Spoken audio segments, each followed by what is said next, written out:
नमस्कार। आज हम कुरुक्षेत्र पत्रिका के फरवरी अंक का एक डिटेल्ड एनालिसिस करने वाले हैं। ये उन सभी के लिए बहुत ज़रूरी है जो सिविल सर्विसेज की तैयारी कर रहे हैं। हम ये समझेंगे कि कैसे स्पोर्ट्स यानी खेल अब भारत के नेशनल डेवलपमेंट का एक पावरफुल इंजन बनता जा रहा है। और हाँ, ये भी देखेंगे कि एग्जाम के लिहाज से ये बदलाव इतने ज़रूरी क्यों हैं। तो देखिए, मैगजीन का जो सेंट्रल थीम है वो है मिट्टी के मैदानों से खेल के गौरव तक। और ये सिर्फ एक स्लोगन नहीं है, ये असल में भारत की उस पूरी जर्नी को दिखाता है जहां गांवों और छोटे छोटे कस्बों में छिपा टैलेंट अब ग्लोबल स्टेज पर चमक रहा है। चलिए इस पूरी कहानी को और गहराई से समझते हैं। आज की हमारी चर्चा का स्ट्रक्चर कुछ ऐसा रहेगा। हम बात शुरू करेंगे कि स्पोर्ट्स से नेशन बिल्डिंग कैसे हो रही है, फिर नई स्पोर्ट्स पॉलिसी, जमीनी स्तर की स्कीम्स और सोशल इम्पैक्ट पर बात करेंगे, और आखिर में इन सबको विकसित भारत के बड़े विजन से जोड़कर देखेंगे। तो सबसे पहले उस फंडामेंटल शिफ्ट को समझते हैं जो भारत की सोच में आया है। देखिए, अब खेल सिर्फ एंटरटेनमेंट का एक जरिया नहीं रह गया है। नहीं, अब ये एक स्ट्रेटेजिक टूल है। एक ऐसा टूल जिससे देश का ओवरऑल डेवलपमेंट हो रहा है, सोशल इंक्लूजन बढ़ रहा है और ग्लोबल स्टेज पर भारत की एक अलग पहचान बन रही है। यहाँ सबसे इम्पॉर्टेंट बात यह है कि स्पोर्ट्स पॉलिसी अब देश के बड़े डेवलपमेंट गोल्स के साथ जुड़ी हुई है। इसका मकसद सिर्फ मेडल जीतना नहीं है, बल्कि एक ऐसी सोसाइटी बनाना है जो फिजिकली और मेंटली हेल्दी हो और जहाँ लोगों में आपस में मजबूत एकता हो। तो सवाल उठता है कि इस नई स्ट्रैटेजी का बेस क्या है? इसका बेस है खेलो भारत नीति 2025। यही वो पॉलिसी है जो इस पूरे बदलाव की नींव है और भारत को एक स्पोर्ट्स सुपर पावर बनाने का रोड मैप तैयार करती है। ये समझना बहुत जरूरी है कि ये कोई छोटा मोटा बदलाव नहीं, बल्कि एक बहुत बड़ा पॉलिसी ओवरहॉल है। ये 2001 की पुरानी पॉलिसी को रिप्लेस करके एक बिल्कुल नया फ्रेमवर्क लाती है, जिसका सिर्फ एक ही लक्ष्य है, भारत को एक फिट, इंक्लूसिव और ग्लोबली कम्पिटिटिव स्पोर्ट्स नेशन बनाना। अच्छा, अब ये जो नई पॉलिसी है ये 5 मजबूत पिलर्स पर खड़ी है और एग्जाम के पॉइंट ऑफ व्यू से ये पांचों पिलर्स बहुत ज़रूरी हैं। ये हैं ग्लोबल एक्सीलेंस, सोशल इंक्लूजन यानी सबको साथ लेकर चलना, मास पार्टिसिपेशन और एजुकेशन के साथ इंटीग्रेशन। अब ये जो एजुकेशन के साथ इंटीग्रेशन है, इसका सीधा सा मतलब है कि स्कूलों में स्पोर्ट्स अब कोई एक्स्ट्रा करिकुलर एक्टिविटी नहीं, बल्कि मेन करिकुलम का ही एक ज़रूरी हिस्सा होगा।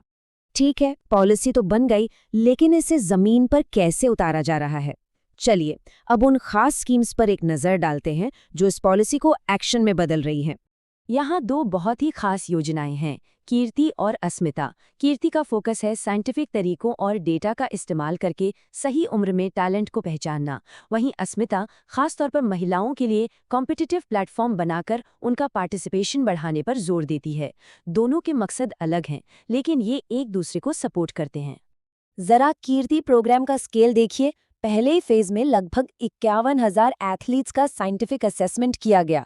ये दिखाता है कि टैलेंट आइडेंटिफिकेशन के लिए टेक्नोलॉजी का कितने बड़े लेवल पर इस्तेमाल हो रहा है, जो इंडिया में पहले कभी नहीं हुआ। और यहाँ अस्मिता का इम्पैक्ट देखिए।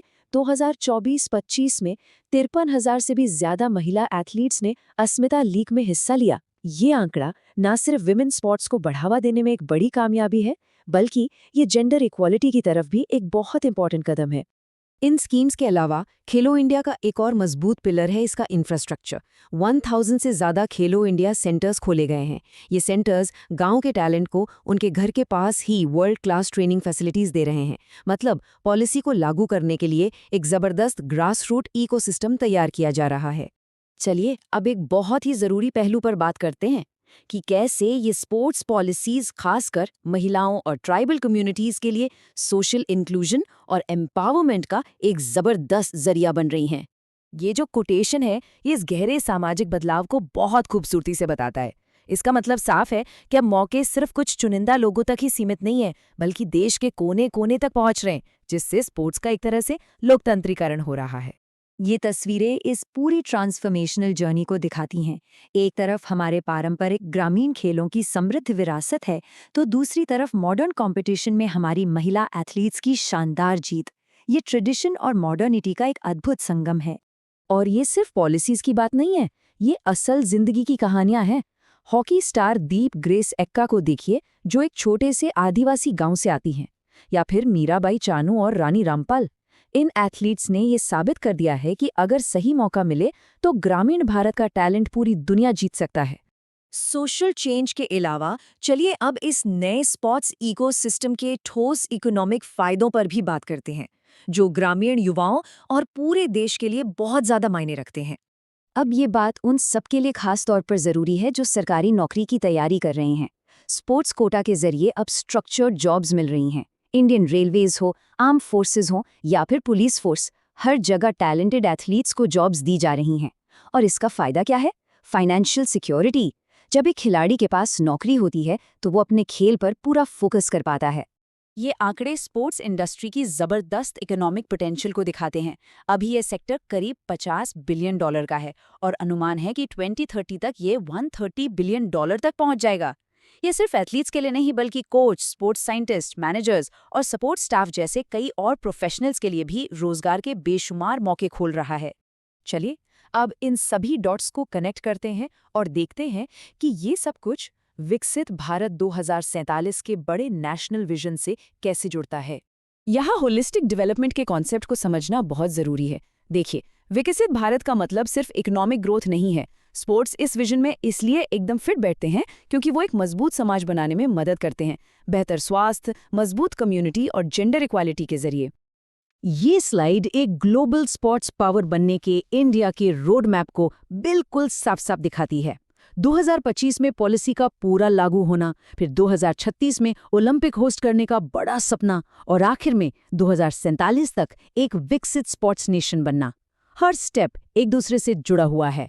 तो आखिर में ये बड़ा सवाल हमारे सामने आता है, क्या ये नई स्पोर्ट्स स्ट्रैटेजी, जिसमें पॉलिसी, इंफ्रास्ट्रक्चर और सोशल इंक्लूजन पर इतना जोर है, सच में भारत को 2047 तक एक विकसित राष्ट्र बनाने के लक्ष्य को हासिल करने में मदद कर सकती है? ये एक ऐसा सवाल है जिसका जवाब आने वाले सालों में इन पॉलिसीज के इम्प्लीमेंटेशन पर ही निर्भर करेगा।